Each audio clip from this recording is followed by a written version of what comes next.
Well, hello there, YouTube. I had to get out for a ride today. I haven't ridden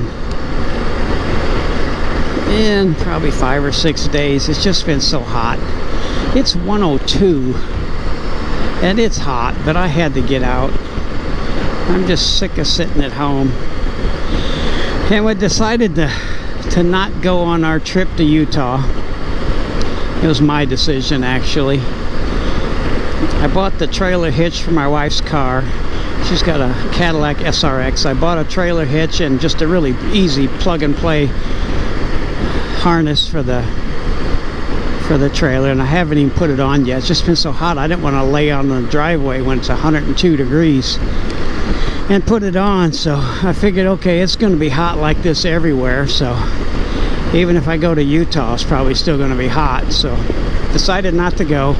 Not going to take a trip this year with all the craziness going on, and you have to wear a mask everywhere you go, and you can't breathe when it's 102 degrees outside, and I don't know, hotels and motels, if you can't find them, and the parks are going to be closed.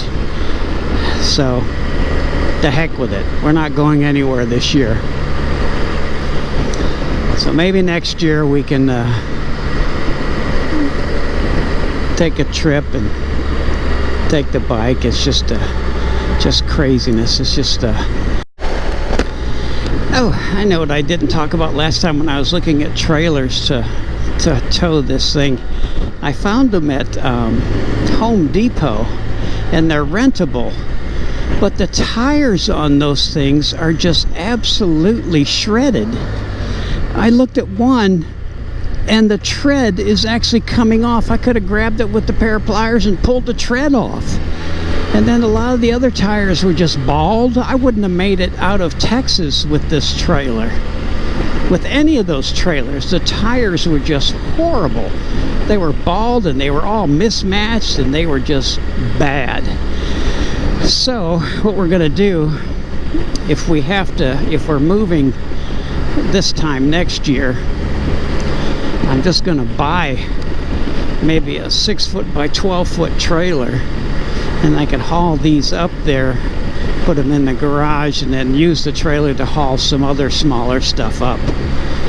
And then we'll have to get a moving company to move all of the rest of our stuff. We've been in this house 35 years. So it's 1986. We built the house in 86, so we got a lot of junk.